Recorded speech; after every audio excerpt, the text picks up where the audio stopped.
Hello my beautiful people out there, welcome to the motivational boosters. आज मैं ले आई हूँ आपके लिए 3 ऐसी स्टोरीज जो श्योरली आपको बूस्ट अप करेगी। अगर आपको बहुत लो फील हो रहा है और ज़रा भी अच्छा नहीं लग रहा है, आपको लग रहा है आपने बहुत कुछ ट्राई कर लिया लाइफ में पर कुछ कोई चीज़ से बात नहीं बन रही है, या फिर आपको बहुत लो फील हो रहा है कि आप इतनी मेहनत करते पर आपको कुछ भी चीज़ का रिज़ल्ट नहीं मिलता है, क्यों, और आप बहुत निराश हो चुके हैं और आप यही सोच में पड़ चुके हैं कि मैं ऐसा क्या करूं जो आपकी बात मान जाए और आप आगे बढ़े। ऐसी 3 स्टोरीज़ मैं लेके आई हूँ जो श्योरली आपको बहुत पसंद आएगी और आपका दिन ज़रूर बन जाएगा। पहली स्टोरी है द एलिफेंट रोप। एलिफेंट की एक रोप। ठीक है, एक आदमी था, वो फॉरेस्ट में बैठा हुआ था और वहाँ से वो एक देखता है कि कुछ एलिफेंट की झुंड वहाँ से चलते हुए आती है और सबके हाथ में, मतलब एक सबके पैरों में एक पतली सी रस्सी बांधी हुई रहती है और एक मालिक रहता है जो उनको लीड करता है।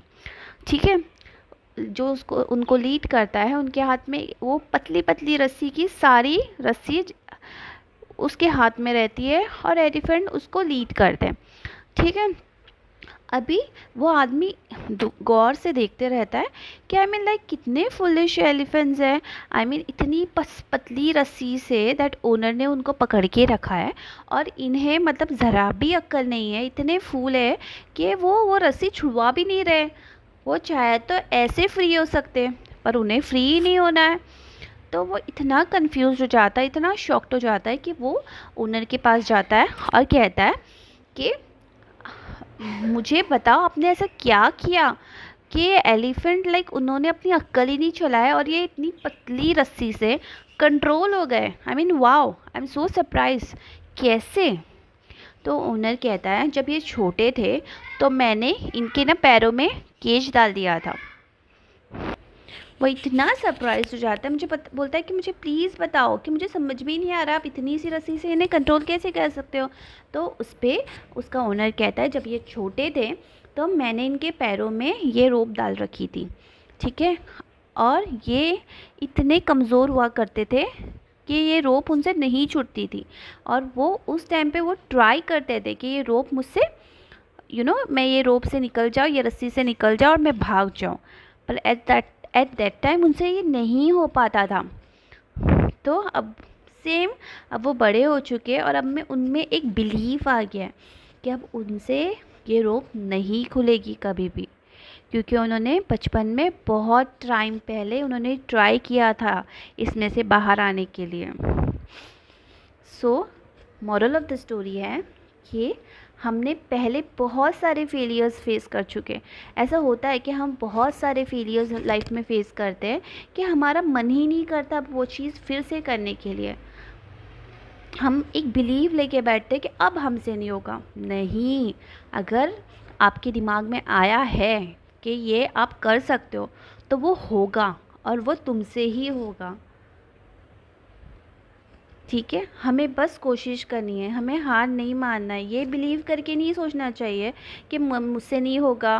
कोई कोई लोग ऐसे होते हैं कि आजकल एक बिलीफ आ गया है लाइफ में कि हम एजुकेटेड नहीं है, हम कुछ नहीं कर सकते। नो, एजुकेटेड लोग ही सब कुछ नहीं कर सकते हैं।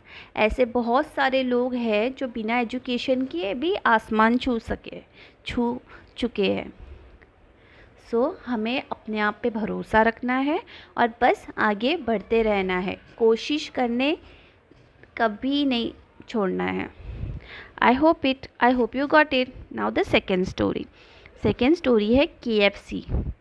आपने तो बहुत सुना होगा KFC का चिकन।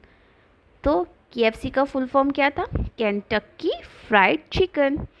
आपको पता है वो 7 ग्रेड ड्रॉप आउट है। 7 स्टैंडर्ड में उसने ड्रॉप किया था स्कूल और उसने बहुत सारे वेंचर्स ट्राई किए, बहुत सारे उसने ट्राई किया था वेंचर्स कंपनी चालू करने के लिए, पर हमेशा फेल हुआ है।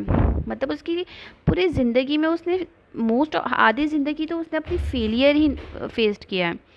उसने चिकन बेचना चालू किया 40 एज में और उसका एक सपना था रेस्टोरेंट खोलने का, जो बहुत बार टर्न डाउन हुआ है। मतलब सब ने मना ही कर दिए क्यों? कभी कभी तो ऐसा हो जाता था कि लोग मना करते थे, और कभी कभी वार झगड़े की वजह से वो नहीं हो पाता। अभी उसने डिसाइड किया कि वो खुद का रेस्टोरेंट खोलेगा।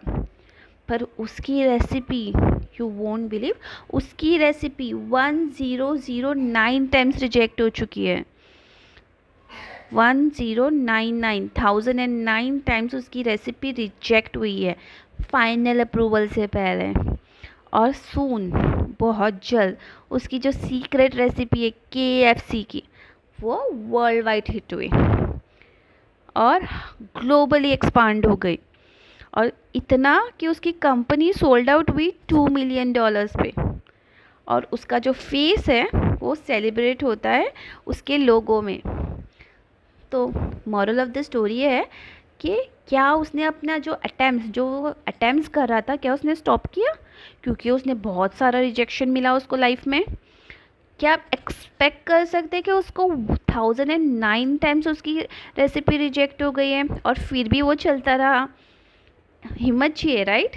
तो हमको ये स्टोरी इंस्पायर करती है कि हमें हमेशा काम करना चाहिए, मेहनत करना चाहिए और खुद पे भरोसा रखना चाहिए।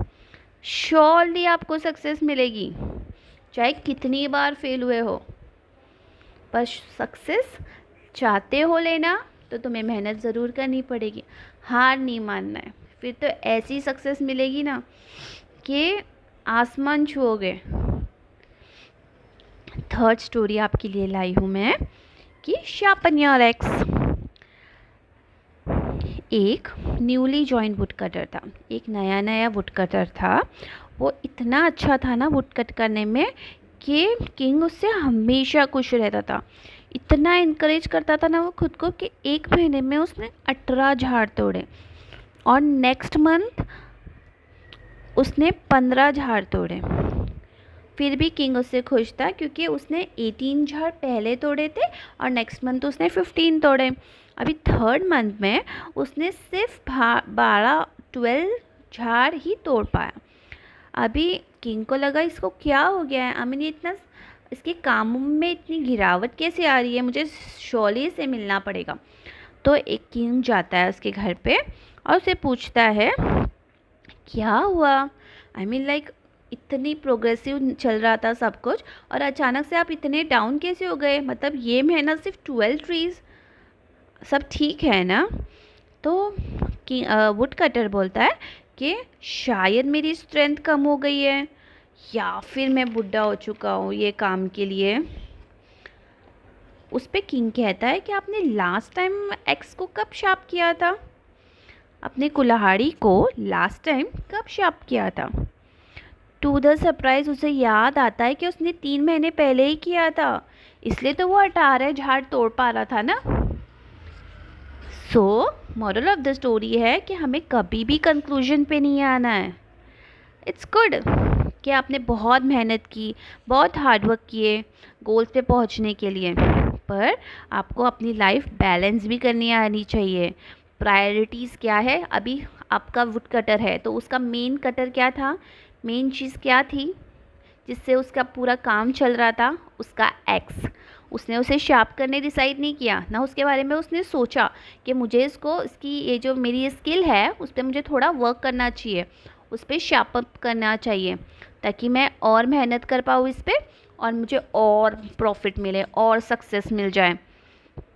तो हमेशा हमको बैलेंस करना आना चाहिए अपनी लाइफ प्रायोरिटीज़। उन्हें अपनी लाइफ में जो कुछ प्रायोरिटीज़ लेके बैठे हो उसने भी अपना टाइम देना चाहिए, जैसे हमारी फैमिली, उनके साथ भी रिलैक्स करना चाहिए। कभी कभी हम अकेलेपन में भी बहुत कुछ डिसाइड करते हैं, पर हम जब लोगों के बीच में बैठते, अपनी फैमिली के बीच में बैठते हैं तो हमें बहुत सारी एनकरेजमेंट्स मिलती है, हमें बहुत सारा उत्साहित लोग हमारी ज़िंदगी में है जो हमें आगे बढ़ते हुए देखना चाहते हैं। तो उनके साथ भी जब आप वक्त बिताओगे तो आपको ज़रूर अच्छा लगेगा और श्योरली आप अपना काम जो फेलियर है वो फेलियर महसूस नहीं करोगे। I hope you got the stories and hope आपका दिन बन चुका है। So do like, subscribe and share.